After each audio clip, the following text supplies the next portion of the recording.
দুঃখজনক এটাই যে আমরা নামাজের নিয়ম কানুন পর্যন্ত জানি না, তো সুন্নাত গুলো কি করে জানবো?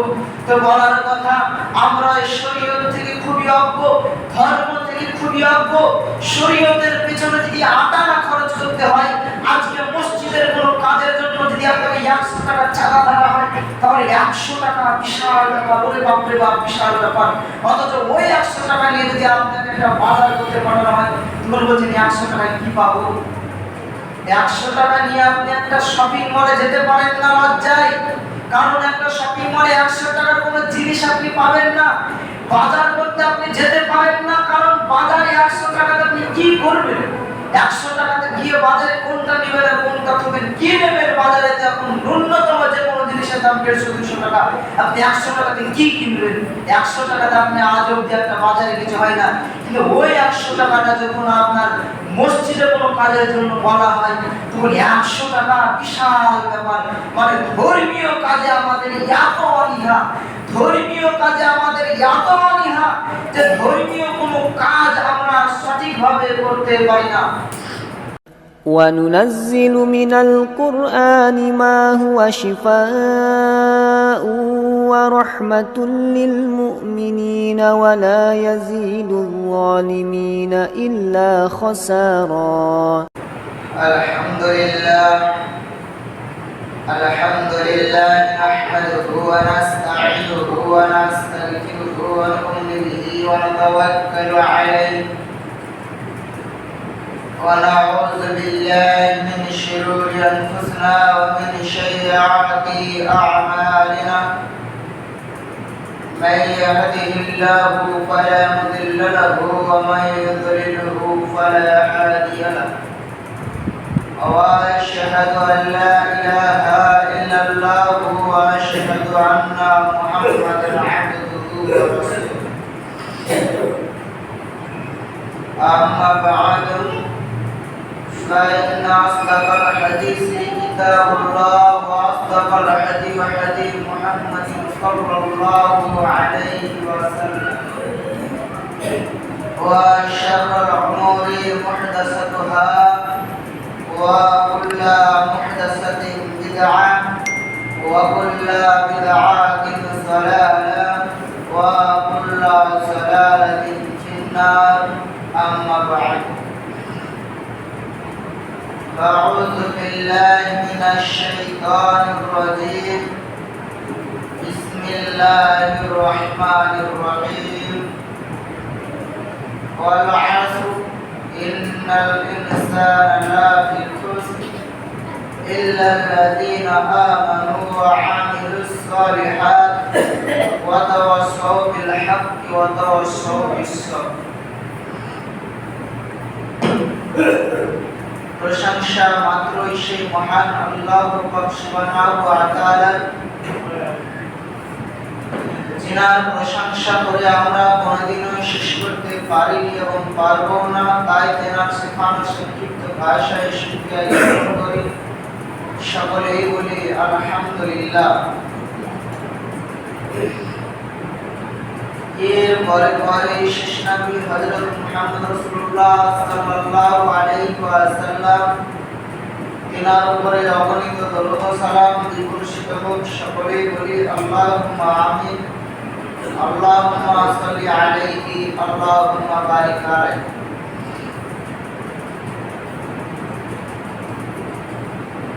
আজকে আমি আপনাদের সামনে যে বিষয়টি নিয়ে আলোচনা করার ইচ্ছা করেছি, সেই বিষয়টির নাম দাওয়াত দেওয়ার প্রয়োজন এবং এর ফজিলত। গত সপ্তাহে আমরা বিষয়টি নিয়ে আলোচনা করেছি, তবে আলোচনা পরিপূর্ণ না হওয়ায় আজকেও আমরা উক্ত বিষয়ে আলোচনা করব। আমার তৌফিক ইল্লা বিল্লাহ। আমরা এর পূর্বে যে আলোচনা শুনেছি, সে আলোচনা থেকে আমরা বুঝতে পেরেছি যে আল্লাহ সুবহানাহু ওয়া তাআলা এই মানব জাতির পথ প্রদর্শক হিসাবে যুগে যুগে কালে কালে নবী ও রাসূলকে পাঠিয়েছেন। নবী ও রাসূল এক আল্লাহর এক দ্বীনের দাওয়াত দিয়েছেন। তবে নবী ও রাসূল যুগে যুগে এবং কালে কালে এসেছে। একজন নবী আসার পরে মিডিলে একটা সময় থেকেছে, একজন রাসূল আসার পরে মিডিলে একটা সময় থেকেছে। তো সেই রকম একটা সময় মিডিলে আল্লাহ তাআলা রেখেছে। এখন বলার কথা, এইরকম যুগে যুগে ও কালে কালে নবী ও রাসূল পাঠাতে পাঠাতে আল্লাহ তাআলা আমাদের নবী তথা হযরত মুহাম্মদ রাসূলুল্লাহ সাল্লাল্লাহু আলাইহি ওয়াসাল্লামকে নবীগণের শ্রেষ্ঠ নবী এবং নবী ও রাসূলগণের শেষ নবী ও রাসূল হিসাবে শিলমোহর দিয়ে স্ট্যাম্প করেছেন। অর্থাৎ নবী মুহাম্মদ রাসূলুল্লাহ সাল্লাল্লাহু আলাইহি ওয়াসাল্লাম তিনি হলেন শেষ নবী। তিনি ছাড়া আর কোনো সত্য নবী আসবে না। তিনি হচ্ছেন শেষ নবী, আল্লাহর পক্ষ থেকে আসা শেষ নবী হযরত মুহাম্মদ রাসূলুল্লাহ সাল্লাল্লাহু আলাইহি ওয়াসাল্লাম। তিনার পরে আর কোনো আল্লাহর পক্ষ থেকে নবী আসবে না। এখন বলার কথা, নবী মুহাম্মদ রাসূলুল্লাহ সাল্লাল্লাহু আলাইহি ওয়াসাল্লাম আমাদের জীবদ্দশায় বেঁচে নাই। যেহেতু আমাদের জীবদ্দশায় নবী মুহাম্মদ রাসূলুল্লাহ সাল্লাল্লাহু আলাইহি ওয়াসাল্লাম আর বেঁচে নাই, সেই হিসাবে আমাদের কাছে আর দ্বীনের দাওয়াত দেওয়ার মতো ব্যক্তিও আর নবী হিসাবে কেউ নেই। তাই এখন এই দ্বীনের কাজ কে করবে, এই বিষয়টি হচ্ছে আমাদের আলোচনার মূল লক্ষ্য। কেননা দ্বীন ইসলামের কাজ, দাওয়াতের কাজ, ইসলামের কাজ কিয়ামত পর্যন্ত চলবে। কিয়ামত পর্যন্ত আমাদেরকে চালিয়ে যেতে হবে। এটা টিকিয়ে রাখার দায়িত্ব কিন্তু আমাদেরই। অতএব এর দায়িত্ব প্রত্যেকটি মুসলিমের। এটাই আমাদের আলোচনার মূল লক্ষ্য, যে এর দায়িত্ব হচ্ছে প্রত্যেকটি মুসলিমের। যারা আমরা নিজেকে মুসলমান বলে দাবি করি, যারা আমরা নিজেকে মুসলিম বলে দাবি করি, তারা আমরা প্রত্যেকটা মুসলিম, প্রত্যেকটা মানুষ আল্লাহর রাস্তে, আল্লাহর জন্য দ্বীনের খিদমতে আমরা নিয়োজিত থাকবো ইনশাআল্লাহ।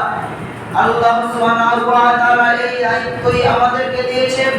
আল্লাহ তাআলা নবী সাল্লাল্লাহু আলাইহি ওয়াসাল্লামকে লক্ষ্য করে বলেন, ইয়া আইয়ুহার রাসূল বাল্লিগ মা উনজিলা ইলাইকা মির রাব্বিক।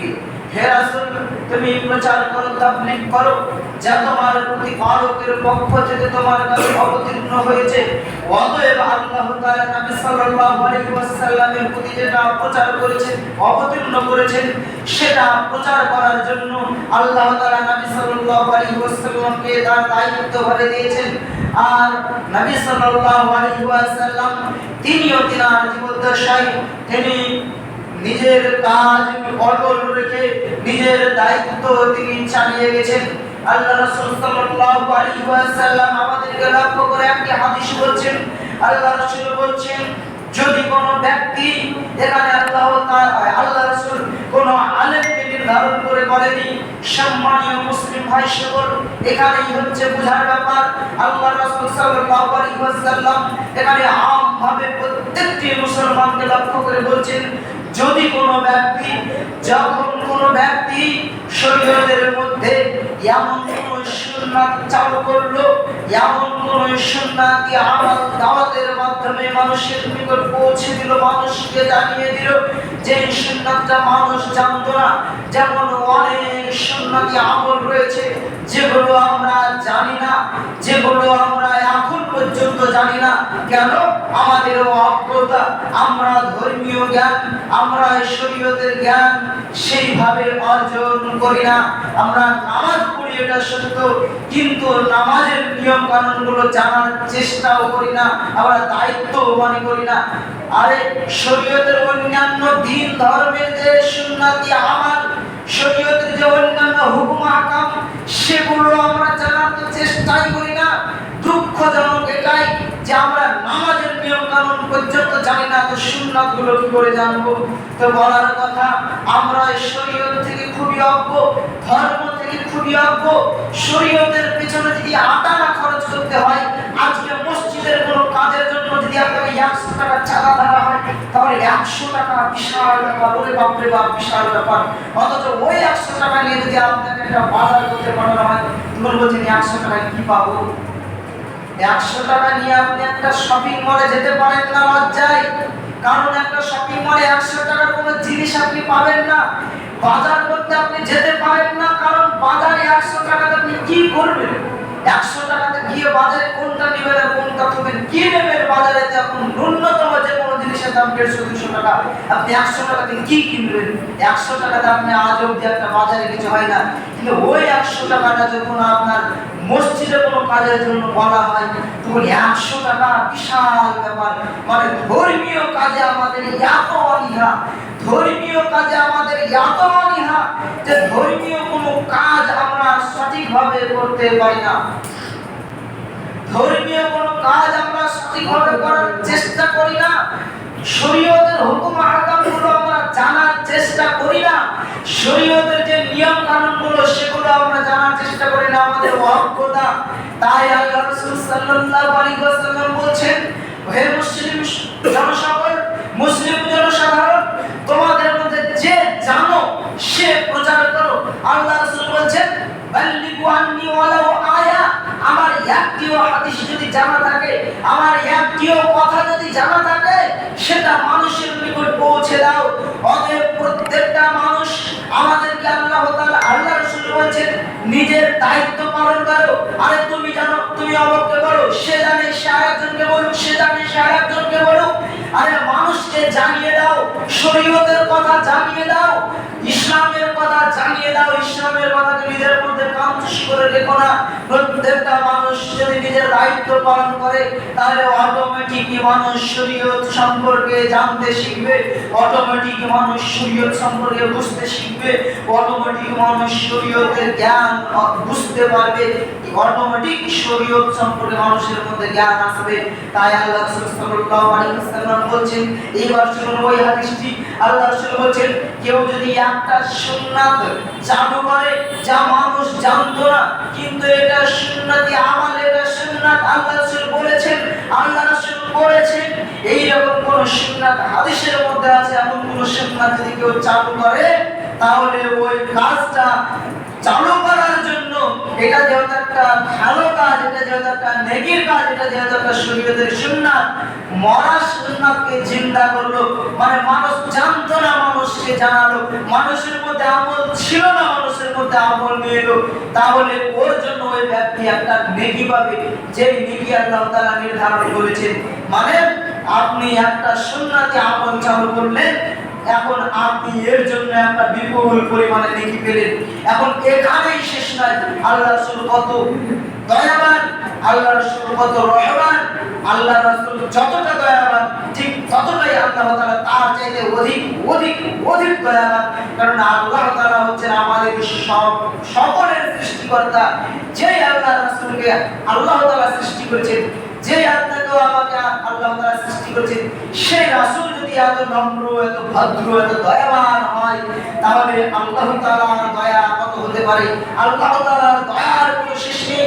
সেই আল্লাহ তাআলার সৃষ্টি, সেই আল্লাহর পক্ষ থেকে পাঠানো, প্রেরণ করা নবী হযরত মুহাম্মদ রাসূলুল্লাহ সাল্লাল্লাহু আলাইহি ওয়াসাল্লাম বলছে যে ওই আমলটা পৃথিবীর যতজন মানুষ করবে, ততজন ব্যক্তির যেই নেকি, সম পরিমাণে নেকি ওই ব্যক্তি পাবে।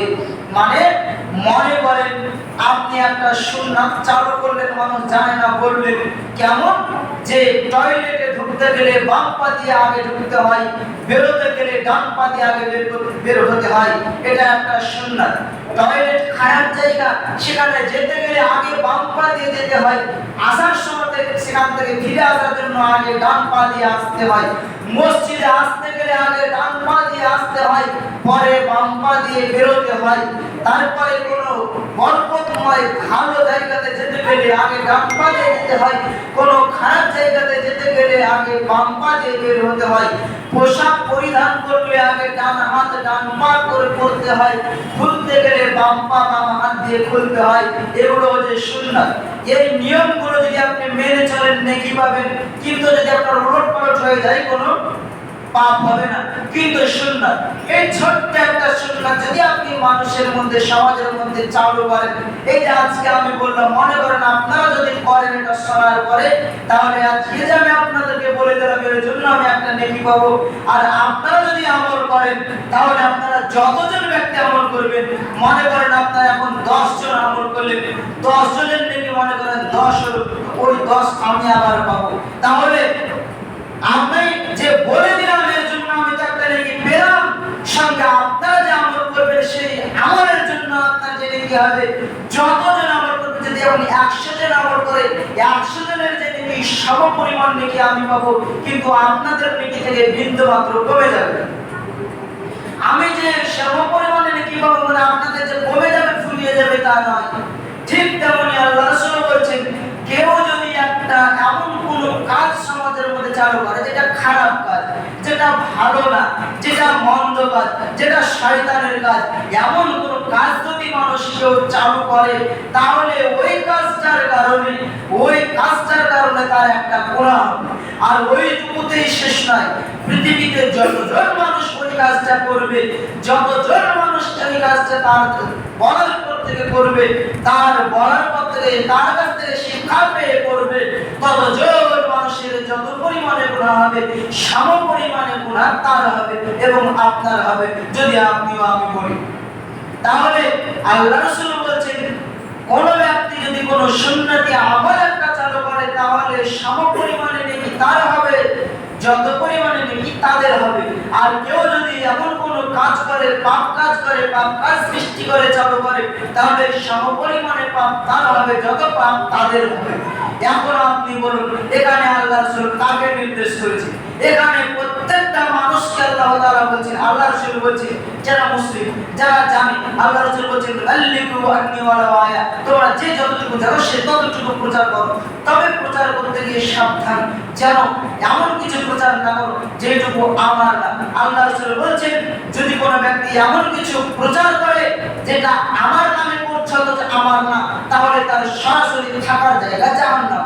অতএব কোনো কিছু যদি আপনি বলেন, আমরা অনেকেই কিন্তু অনেক কিছু গ্রামে বলি, শরীয়তের জন্যই বলি, নামাজ কালাম নিয়ে, এমনি শরীয়তে চলাফেরা নিয়ে আমরা এমন কিছু বলে থাকি যে কোনো শরীয়তে কোনো অস্তিত্বই নেই, আমরা নিজেই বলে থাকি, বাপ দাদার কাল থেকে শুনে আসছি, ওগুলো যেন ওইভাবে বলে থাকি।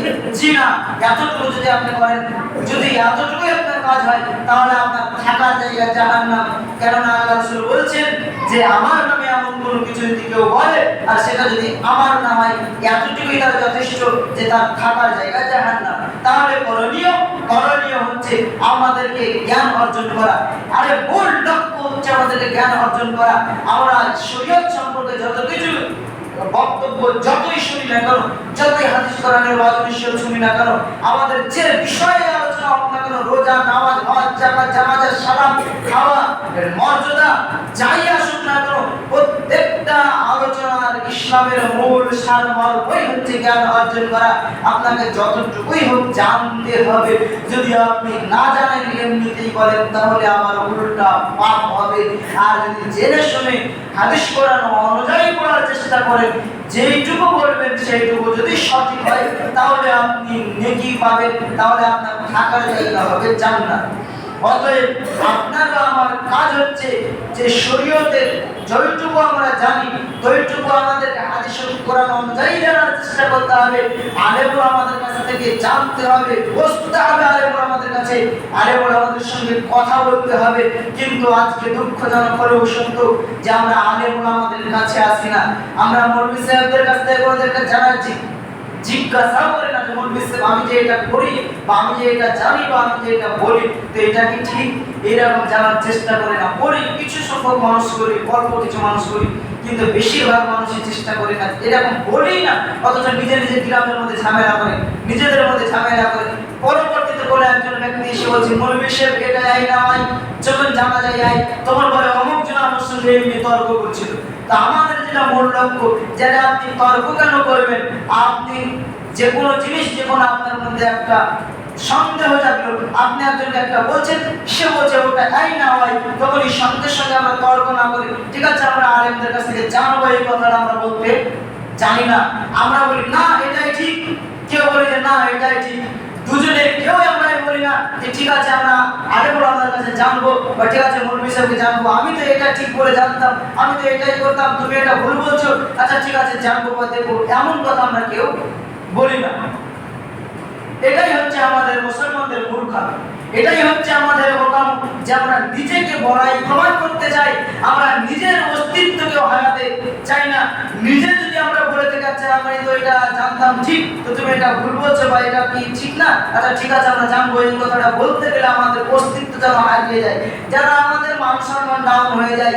এজন্যই আজকে আমাদের মুসলমানরা নিজেদের বড়াই টিকাতে গিয়ে আমরা লাঞ্ছিত, আমরা পদদলিত, আমরা মানে এই জন্য আমরা গুমরাহ হয়ে যাচ্ছি। যেমনটা আল্লাহ রাসূল সাল্লাল্লাহু আলাইহি ওয়াসাল্লাম আমাদেরকে বলছেন, তারাক্তু ফিকুম আমরাইন লা তাযিল্লু মা তামাসসাকতুম বিহিমা কিতাবাল্লাহি ওয়া সুন্নাতুর রাসূল, তোমাদেরকে কেউ ততদিন পর্যন্ত পথভ্রষ্ট করতে পারবে না, তোমাদেরকে কেউ ততদিন পর্যন্ত তোমাদেরকে গুমরাহ করতে পারবে না যতদিন পর্যন্ত তোমরা হাদিস ও কোরআনকে ধরে থাকবে। অতএব আমাদের মূল লক্ষ্যই হতে হবে হাদিস ও কোরআন, আমাদের মূল লক্ষ্যই হতে হবে হাদিস ও কোরআন। এতদিন আপনি কি করে আসছিলেন সেটা আপনার মূল লক্ষ্য নয়, যদি আসলে সেটাই সঠিক হয়, এতদিন আপনি কি করে আসছিলেন যদি তাই সঠিক হয়, তাহলে আপনি আজকে অনেক আধুনিক যুগে অনেক কিছু করছেন, সেগুলোকে ছেড়ে দিতে হবে। যেমন আপনার আজ থেকে 10-20 বছর পিছিয়ে যান, আপনি তখন মানে যে ল্যাম্প জ্বালিয়ে থাকতেন, কেরোসিন দিয়ে ডিবি জ্বালিয়ে থাকতেন, আপনি কারেন্টের বাল্ব জ্বালাতেন না, তাহলে আপনি বলেন যে আমার বাচ্চারা সবাইকে মূর্খ ছিল, তাদের উপরে কারেন্ট ছিল না, তারা কেন নেই, আপনি কেন নিয়েছেন? আপনার এখন মাথার উপরে ফ্যান চলছে, আপনি এই মসজিদে আজ থেকে 20 বছর পিছিয়ে যান, একটাও ফ্যান ছিল না, আজকে আপনি কেন চালিয়েছেন? আপনার বাপ-দাদা কি তাহলে মূর্খ ছিল? অতএব যে কোনো বিষয়ের উপরে চালাকি করতে যাওয়া মূর্খামো, যেগুলো আমরা সুবিধাবাদী, যেগুলো আমাদের সুবিধা হয়, যেগুলো আমাদের উপকার হয়, সেগুলোকে আমরা ঠিক ভোগ করে নিই।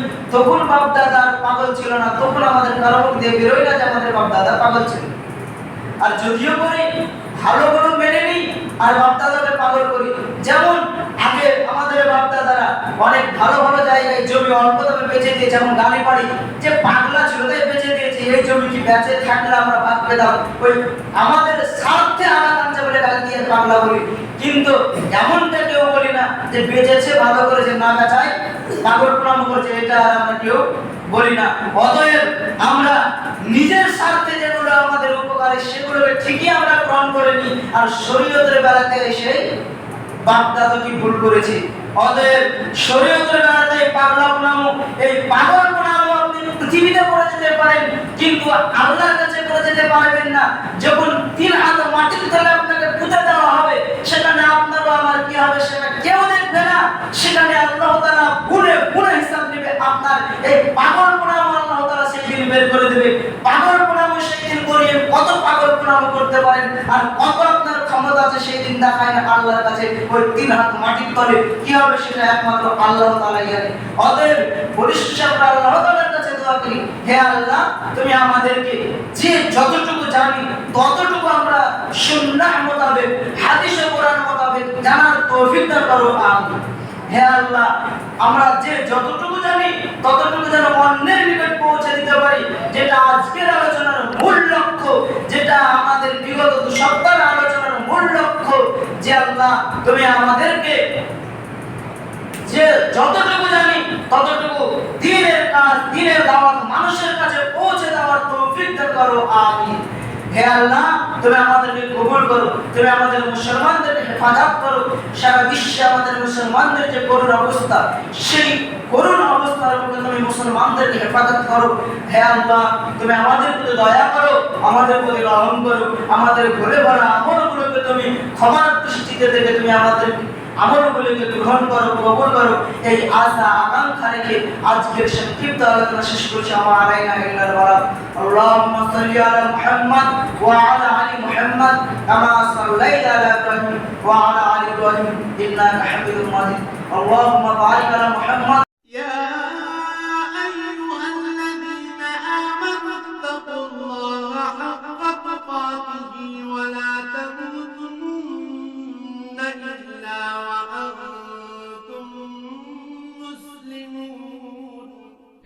মানুষ, তোমরা যারা ঈমান এনেছ আল্লাহকে ভয় করো, ঠিক যতটুকু ভয় তাকে করা উচিত।